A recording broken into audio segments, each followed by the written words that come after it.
Ako si Mai Salazar, hatid sa inyo ang mga pinakamainit na balita sa bansa dito sa News Force. Sa ulo ng mga balita, PhilHealth sasagutin na ang kalahati ng gasto sa hospitalization ng mga miyembro.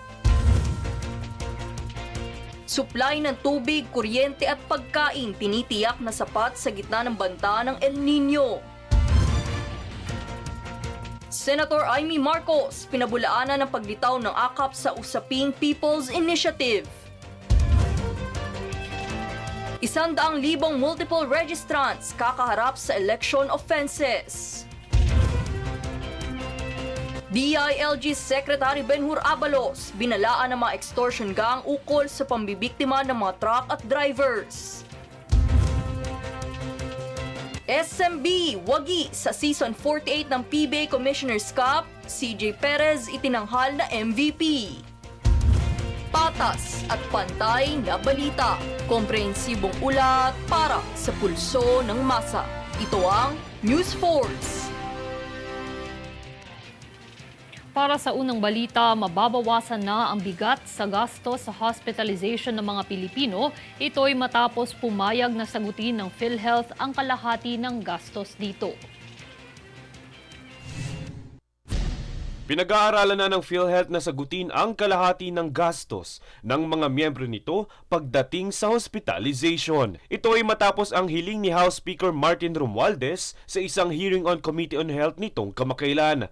Pumayag naman rito ang opisyal ng PhilHealth, kaya naman pag-aaralan umano ng ahensya ang mga guidelines ng programang ito at kailan ito masisimulan. Ayon kay PhilHealth CEO Emmanuel Ledesma Jr., suportado ng ahensya ang hiling ni Romualdez upang magbenepisyo ang mga miyembro nito.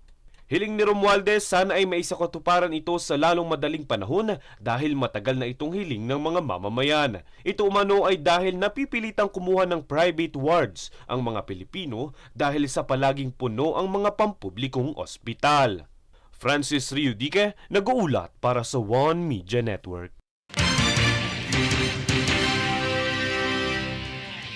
Sa ibang balita, para mapadali ang proseso ng mga pasahero, ay tinitingnan ng Department of Transportation o DOTR ang paglalagay ng biometrics sa paliparan.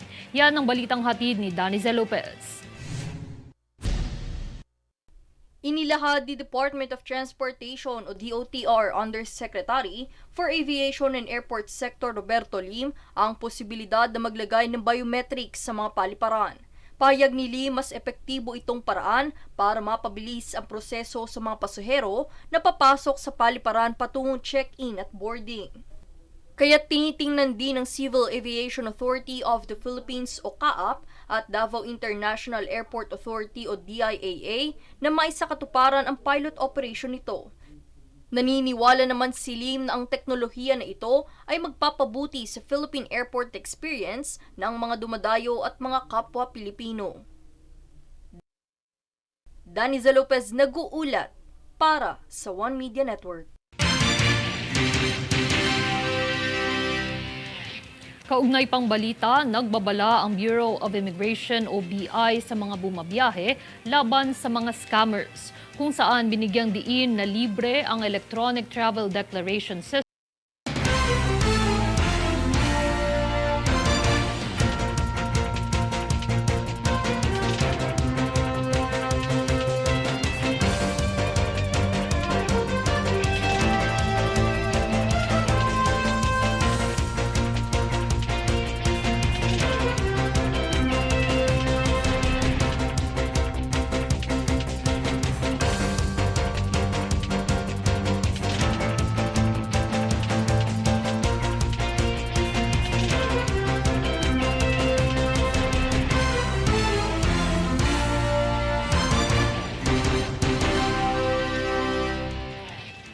Ako si Mai Salazar, hatid sa inyo ang mga pinakamainit na balita sa bansa dito sa News Force. Sa ulo ng mga balita, PhilHealth sasagutin na ang kalahati ng gasto sa hospitalization ng mga miyembro.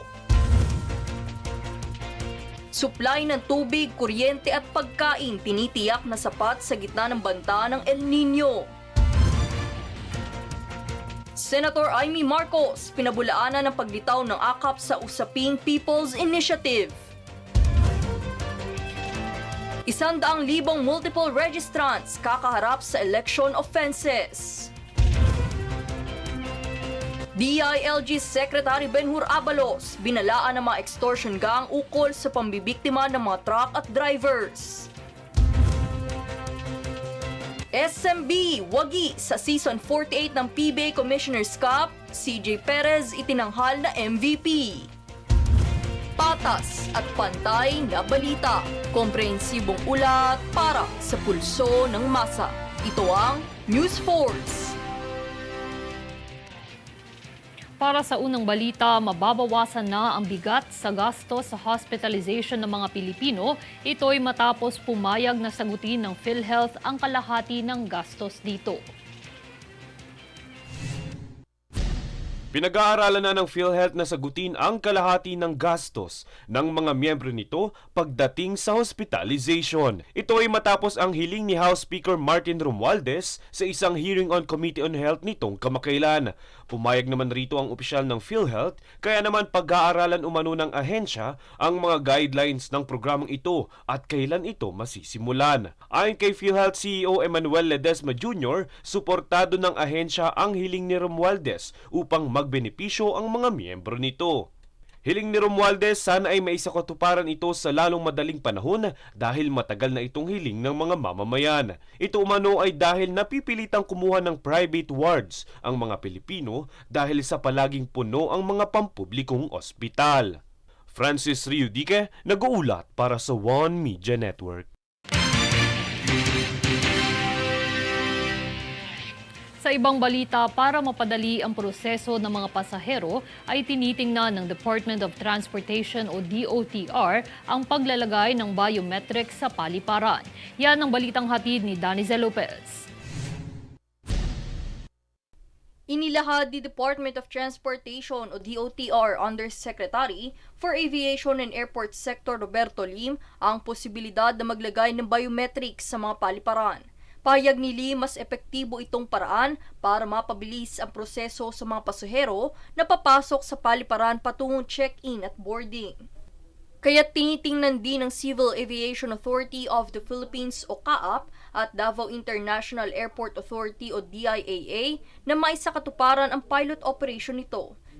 Naniniwala naman si Lim na ang teknolohiya na ito ay magpapabuti sa Philippine airport experience ng mga dumadayo at mga kapwa Pilipino. Danizel Lopez, nag-uulat para sa One Media Network. Kaugnay pang balita, nagbabala ang Bureau of Immigration o BI sa mga bumabiyahe laban sa mga scammers, kung saan binigyang diin na libre ang Electronic Travel Declaration System o e-travel. Ito ay muling ipinaalala dahil sa umano'y pangungulekta ng bayad sa mga pasahero na nagkakahalaga ng 3,000 hanggang 5,000 piso sa mapanlinlang na websites. Para opisyal at ligtas na makapagparehistro, pumunta lamang sa tanging opisyal na website na nakatala sa inyong TV screen.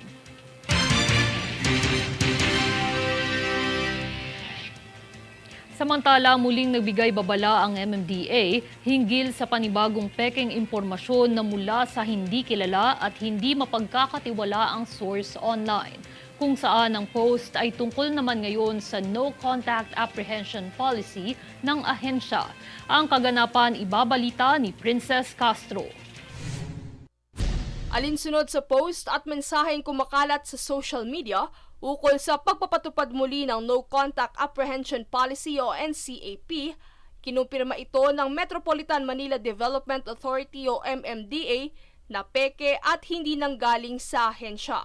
Ayon sa MMDA, nananatiling suspendido ang operasyon ng NCAP mula pa noong 2022, bunsod na rin ang pagpapalabas ng Temporary Restraining Order ng Supreme Court. Kaya't paalala ng ahensya, huwag basta-bastang maniwala sa mga natatanggap na mensahe o post online at mabuting alamin ang pinanggalingan ng impormasyon o iberipika mula sa mga lehitimong sources. Matatandaan noong kamakailan lamang ay isang Facebook account din ang naiulat na nagpo-post ng pekeng impormasyon tungkol sa ahensya. Kaugnay nito ay mayroon ding mga naitalang pekeng impormasyon mula sa iba't ibang ahensya ng gobyerno na gumagamit ng kanilang mga logo, pangalan at nagpapanggap na personnel upang makapanloko online. Dahil dito, mariin pa rin ipinapaalala ng MMDA kasama ng iba pang mga ahensya na patuloy na mag-ingat sa mga transaksyon online, lalo na ang pagtitiwala sa mga impormasyong inilalabas dito. Mangyari lamang na tumutok sa mga official social media sites ng ahensya kung saan karaniwan sa mga ito ay may markang verified o check sa tabi ng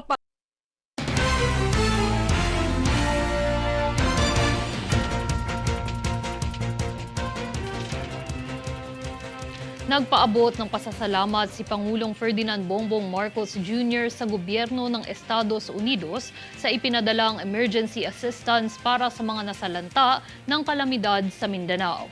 Ito ay naganap sa isang courtesy call kasama si U.S. Ambassador to the Philippines Mary Kay Carlson sa Malacanang kahapon.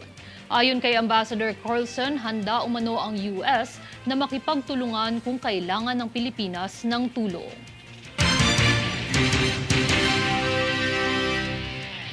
Samantala, nilinaw ni Vice President Sara Duterte na wala siyang planong kasuhan si dating Davao Police Officer Arturo Las Cañas matapos akusahan ang bise na nasa likod umano ng Davao Death Squad.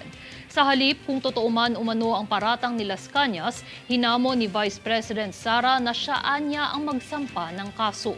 Matatandaang itinanggi ni Vice President Sara ang aligasyon at sinabing paninira lamang umano ito upang mapasama siya kung matutuloy ang investigasyon ng International Criminal Court sa bansa.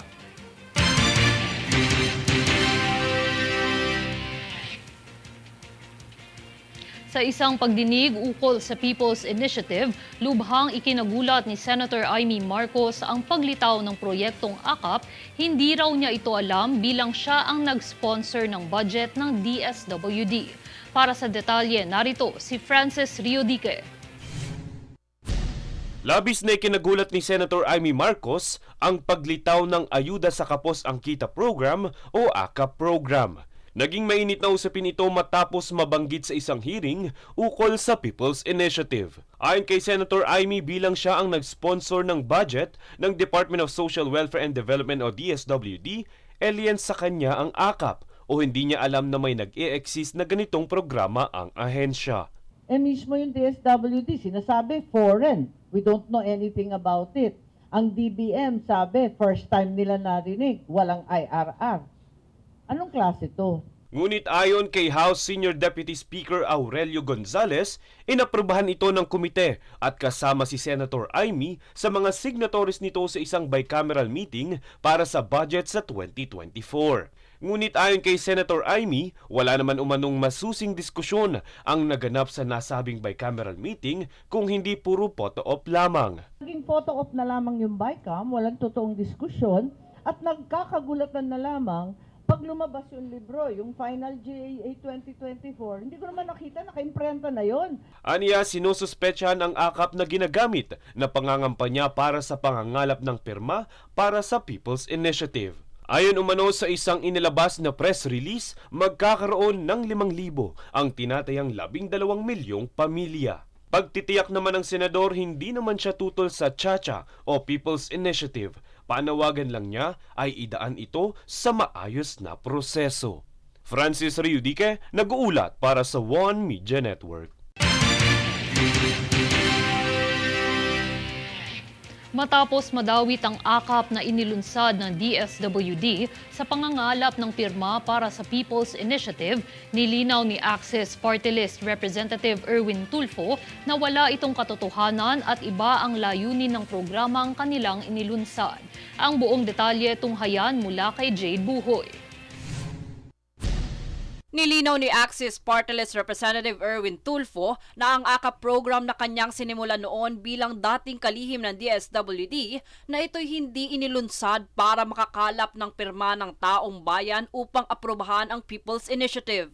Ayon kay Tulfo, ang ayuda sa mga kapos ang kita program o AKAP ay para sa mga mamamayang hindi nabibilang sa sektor ng mga indigent, ngunit hindi din mayaman, kung saan sila ay sumasahod ng mula 23 hanggang 25,000 pesos o mas mababa pa, ngunit di nakakatanggap ng ayuda.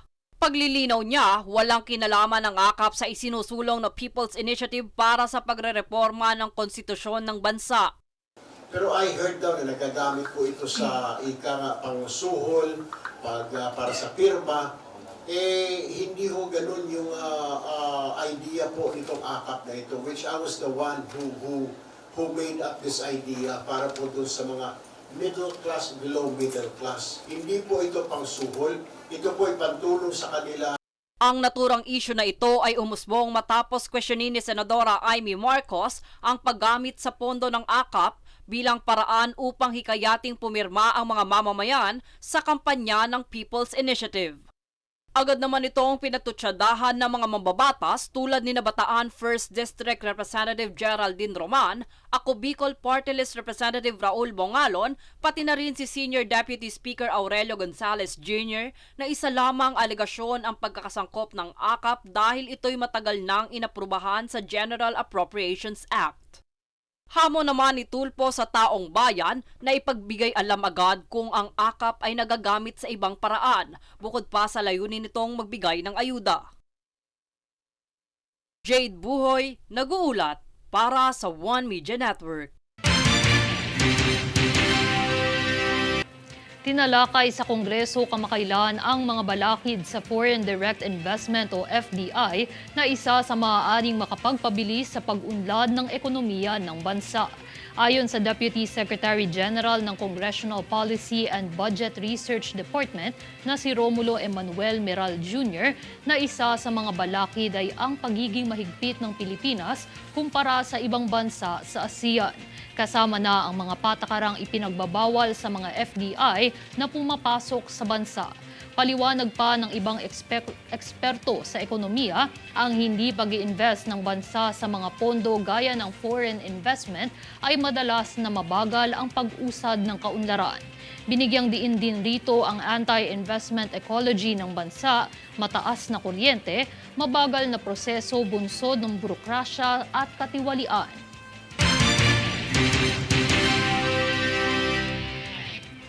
Kamakailang inilunsad ng Department of Agriculture o DA ang higit sa 700 milyong interbensyon para sa mga magsasaka at mangingisda sa lungsod ng Iloilo. Kabilang sa nasabing proyekto ang Farm to Market Road na may tulay, sapat na supply ng tubig, irigasyon sa buong taon, Kadiwa Financial Grant Program at Rice Farmers Financial Assistance bukod sa iba pa. Ayon sa kalihim ng DA na si Francisco Chu Laurel Jr., balak ng ahensya na palawakin pa ang potensyal ng Western Visayas sa produksyon ng bigas upang makamit ang rice sufficiency ng bansa.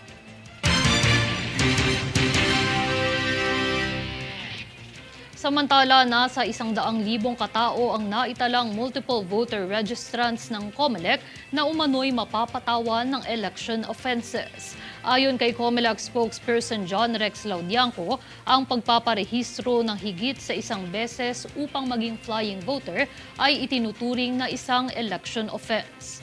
Posibleng kumaharap sa parusang 1 hanggang 6 na taong pagkakakulong ang mga ito, pagkatanggal ng karapatang makaboto at diskwalipikasyon na humawak ng pampublikong tungkulin.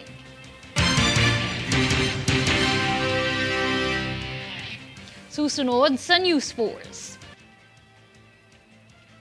SAICT nakahuli ng mahigit 20 violators sa loob lamang ng isang araw.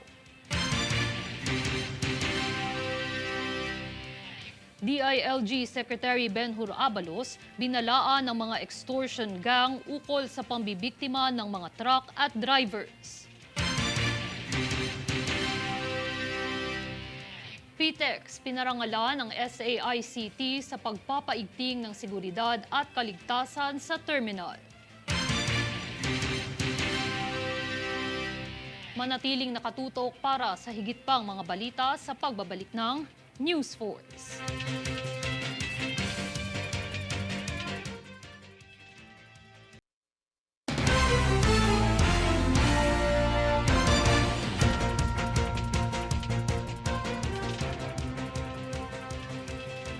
Nagbabala sa mga extortion gang na nangbibiktima ng mga truck at delivery drivers ang kalihim ng Department of Interior and Local Government o DILG na si Benhur Abalos. Nasisiguraduhin nilang mananagot ang mga ito oras na mahuli sa kalsada.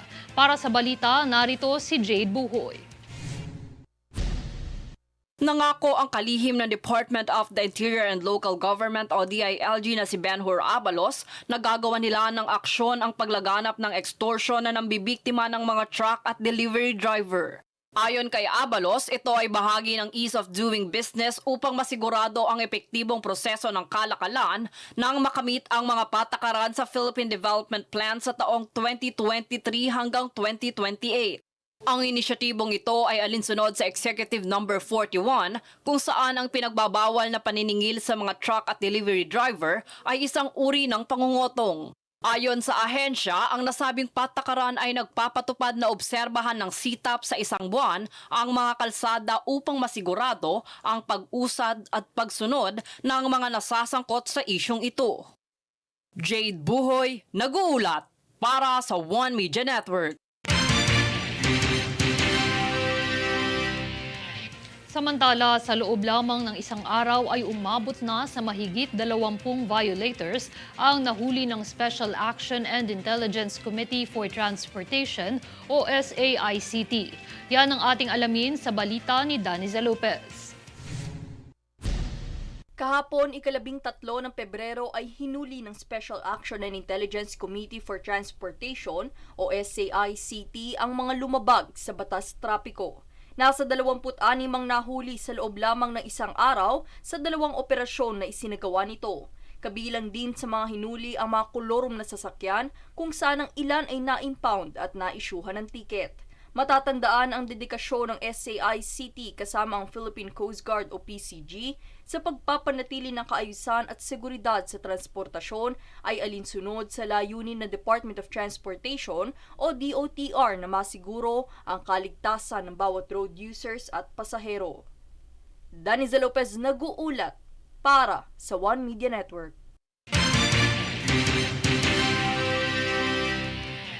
Binigyang parangal ang Special Action and Intelligence Committee for Transportation o SAICT ng Parañaque Integrated Terminal Exchange o PTEX dahil sa patuloy na pagpapaigting ng seguridad at pagpapanatili ng kaayusan sa terminal. Ito'y pinangunahan ni PTEX Head Corporate Affairs and Government Relations Jason Salvador at SAICT Communications Head Potit Morales. Sa pagpupugay ay iniabot ang Certificate of Completion para sa Basic Incident Command System Training.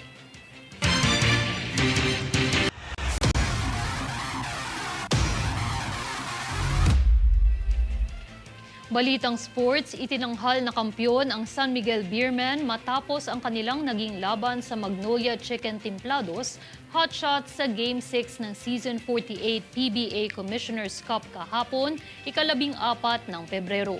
Sa mainit na laban ng dalawa, nagtapos ang kompetisyon sa score na 104-102 kung saan nakamit ni CJ Perez ang titulong Most Valuable Player matapos makapagtala ng 28 points at 2 assists.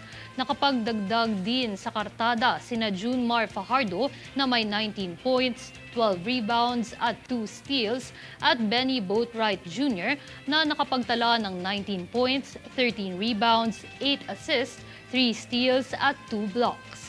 Samantala, sa kampo ng Magnolia, ang nagpaula ng puntos sa kartada ng kupunan ay sina Paul Lee at Tyler B.